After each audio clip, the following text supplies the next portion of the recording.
ನಿರ್ದೇಶನಾಲಯವನ್ನು ಕೂಡ ಜಾರಿಗೆ ಮಾಡಿ ಇಡೀ ರಾಜ್ಯಾದ್ಯಂತ 33 ಪ್ರತ್ಯೇಕವಾದಂತಹ ಪೊಲೀಸ್ ಠಾಣೆಗಳನ್ನು ಕೂಡ ತೆರೆದಿರತಕ್ಕಂಥ ಉದ್ದೇಶ ಇದೆ.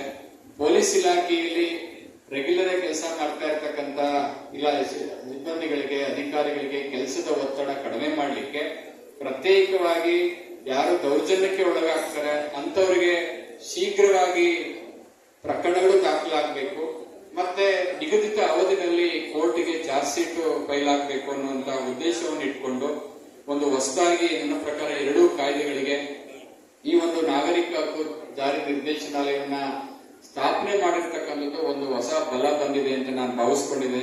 ಒಂದು ವಿಶೇಷವಾದಂತಹ ಮಾನ್ಯತೆ ಸಿಕ್ಕಿದೆ.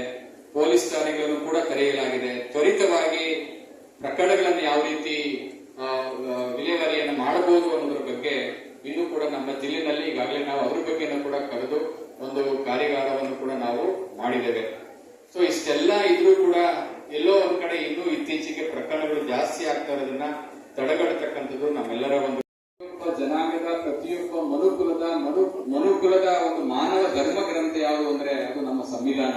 ನಮ್ಮ ಸಂವಿಧಾನದ ಆಶಯಗಳಂತೆ ನಾವೆಲ್ಲರೂ ಕೂಡ ಬದುಕನ್ನ ಕಟ್ಕೊಳ್ಬೇಕು. ನಮ್ಮ ಸಂವಿಧಾನ ನಮ್ಮ ಬದುಕಿನ ಭಾಗ ಆಗಬೇಕು. ಸಂವಿಧಾನದ ಸಾಕ್ಷರತೆ ಪ್ರತಿಯೊಬ್ಬರಲ್ಲೂ ಕೂಡ ಬೆಳಿಬೇಕು.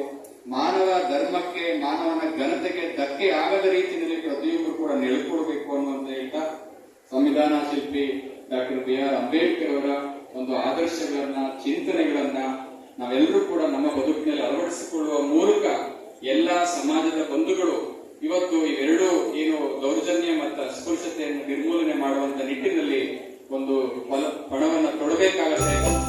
ಎಲ್ಲರಿಗೂ